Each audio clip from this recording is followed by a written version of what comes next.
So, if at all you picked up something important, first, serve your way into leadership. You have to serve your way into leadership. You do not command your way. You do not dictate your way. You do not challenge your way. You serve your way into leadership. There are many generals and conquerors that have gone through history, the pathways of history. Whether it is Genghis Khan or Napoleon or Alexander the Great. Any one of these great conquerors, Attila the Hun, conquered vast tracts of territory, leaving in history their footprints in blood. That only made them into tyrants and dictators and conquerors and rulers. But it did not make them into better human beings.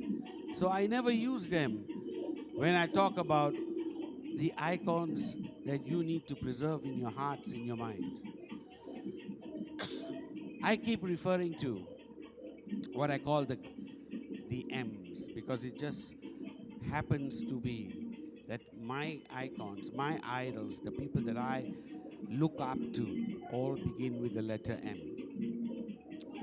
And since we're talking to so many people in Mother Africa,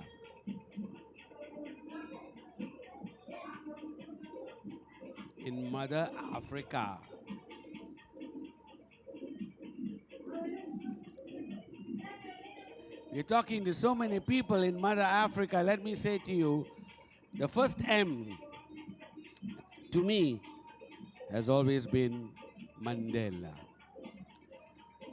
Nelson Mandela.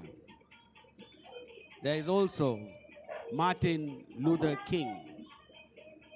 And then, of course, Mahatma Gandhi. And ultimately, we come to Mother Teresa. Now, when I talk about these people, what makes them different and special, they never held any political position in that sense. They were not generals. They did not conquer land. They did not have to be tyrants. They did not create empires, but they ruled from the hearts and minds of man. Their impact continues till today. That is the icons that you should need to look up to. So when we talk about serve, love, give, these are the people that you could use as icons and heroes, the champions of the path. I was fortunate enough to see many of the broadcasts today and to see so many of your leaders come up and speak. They all touched my heart, every single one of them. To hear them again and again and again is a reward unto itself. Despite the fact that I have been able to be with them, grow with them, and be part of their journey, it's still amazing to sit back and listen to them share. It fills my heart, as I hope it filled yours. Today, in particular, I'd like to point out to a number of them.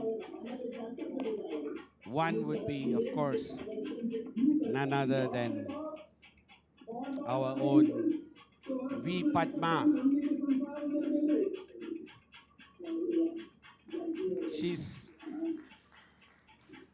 She spoke from her heart. It's amazing to have seen her grow from where she was at the very beginning into the person she has become today.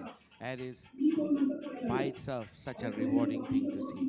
It has, in a sense, made me feel. If any of you could have sat there and listened to Brijesh and not felt moved, then something's wrong with you. He spoke with such fire and passion, and that energy transferred onto the airwaves, into your homes. It is such a blessing that we have people with this kind of fiery passion, and that you got to hear them today. God, to let these people into your homes, to let these people influence your lives, and that is truly a gift. So, moving on, there are a few things that I want to clear up from yesterday. One of the issues that was raised to me was very simply put, and this is a good question because I got a lot of questions overnight, so I'd like to answer one or two of them. When I talked in terms of becoming a leader, and I talked about the sheep going through the gate into the other field, the question that was raised is, what then happens to followers? Do they all become leaders? Then there are no followers. So my answer to that is very simple. Just to put paid to that question, to put a full stop to that question, every leader starts by following. It is only through following that you eventually become a leader. There is no shortcut to this process. Great followers become great leaders. The rule is very simple. Initially, you copy everything. The Americans refer to it as fake it till you make it. Now, what that means is simply copy everything. So when you're learning from your uplight, when you're beginning the journey, when you're starting, you adapt everything that he or she does. You become an absolute copy.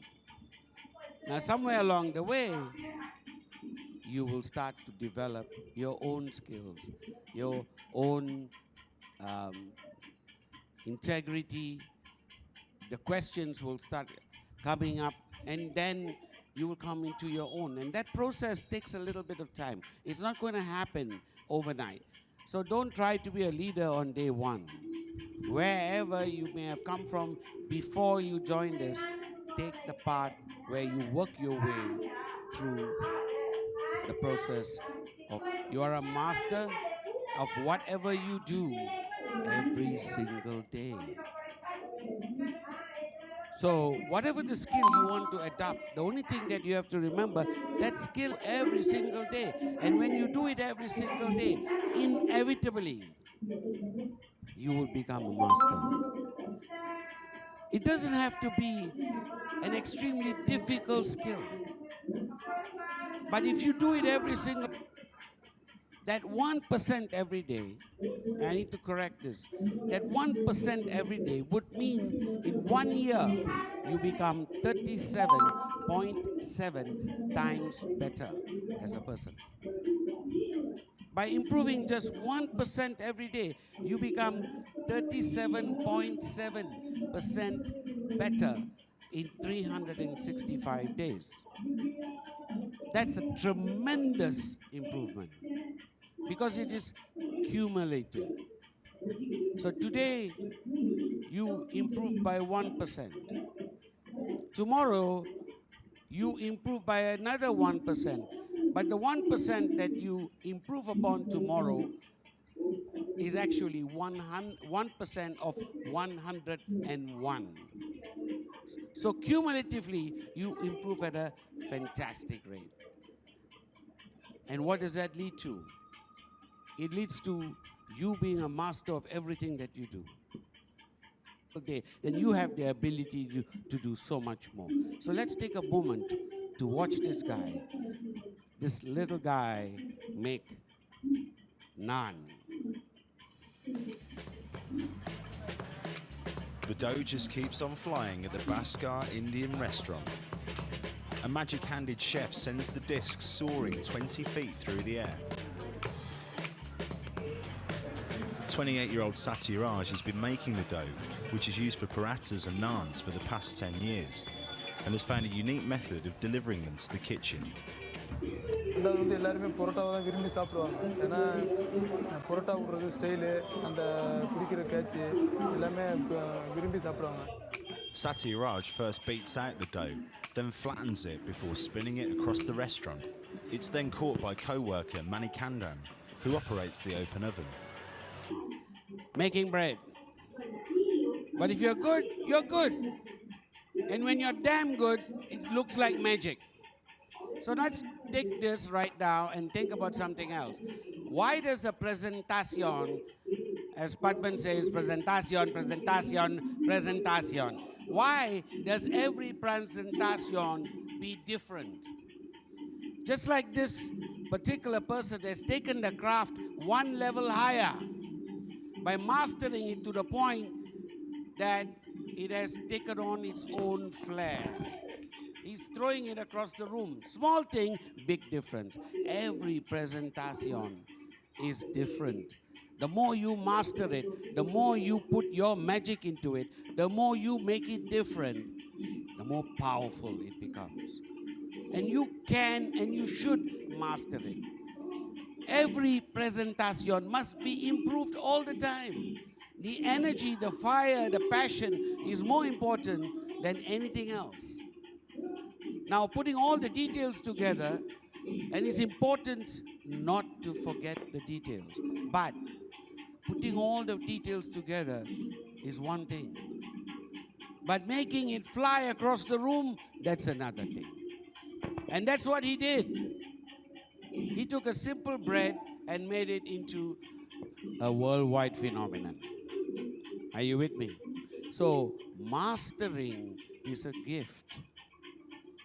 And it's something that comes out of whatever you do every single day. Are you with me? Yesterday, we saw something about, we got to give